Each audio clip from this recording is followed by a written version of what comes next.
Assalamualaikum warahmatullahi taala wabarakatuh.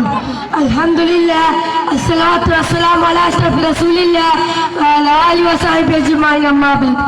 ഏറ്റവും ബഹുമാനാദരനായ ഉസ്താദുമാരെ, രക്ഷിതാക്കളെ, പ്രിയപ്പെട്ട നാട്ടുകാരെ, സ്നേഹം നിറഞ്ഞ സുഹൃത്തുക്കളെ, നബി സല്ലല്ലാഹു അലൈഹി വസല്ലമയുടെ ജന്മം കൊണ്ട് അനുഗ്രഹീതമായ ഈ സുന്ദരദിനത്തിൽ നിങ്ങൾക്ക് മുമ്പിൽ ആ പ്രവാചകന്റെ തുല്യതയില്ലാത്ത സ്നേഹം എന്ന വിഷയത്തിൽ അല്പം സംസാരിക്കുവാൻ വേണ്ടി വിധി എഴുതിയ സർവശക്തനായ അല്ലാഹു തആലയെ ഞാൻ ആദ്യമായി സ്തുതിക്കുന്നു.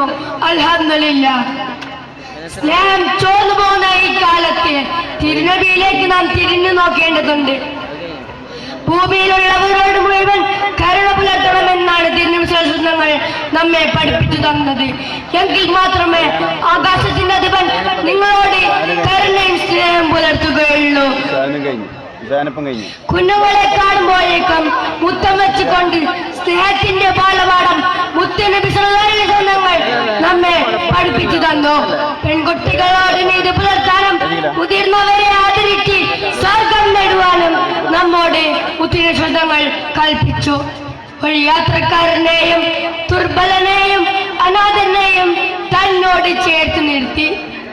ആ പ്രവാചകന്റെ തുല്യതയില്ലാത്ത സ്നേഹം മനുഷ്യരോട് മാത്രമല്ല, മൃഗങ്ങളോടും പക്ഷികളോടും ലോകത്തിലെ സർവ്വജീവിജാലങ്ങളോടും പ്രകൃതിയോടും ഒരുപോലെയായിരുന്നു.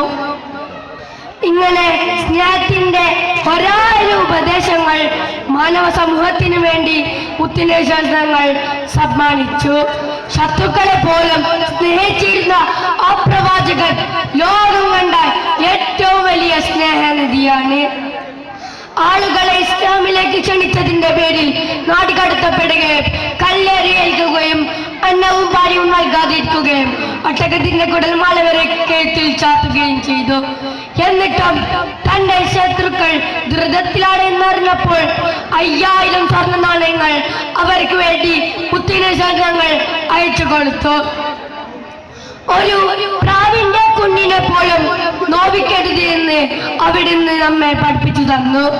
കുരുവേക്കാൾ നിസ്സാരമായ ഒരു ജീവിയാണ് ഒരാൾ കൊല്ലുന്നതെങ്കിൽ പോലും നാളെ അല്ലാഹു തആലക്ക് മുമ്പിൽ അവൻ ഉത്തരം പറയേണ്ടി വരുമെന്ന് മുത്തുനബികൾ നമ്മെ പഠിപ്പിച്ചു തന്നു.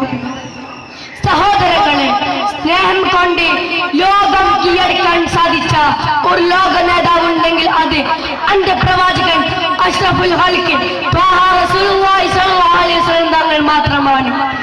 ആ പ്രവാചകന്റെ തുല്യതയില്ലാത്ത സ്നേഹം നമ്മുടെ ഓരോരുത്തരുടെയും ജീവിതത്തിൽ ഒരൽപ്പമെങ്കിലും പകർത്തുവാൻ അല്ലാഹു തആല തൗഫീഖ് നൽകുമാറാകട്ടെ. ആമീൻ. ഇത്രയും പറഞ്ഞുകൊണ്ട് ഞാൻ എന്റെ കൊച്ചു പ്രസംഗം ഇവിടെ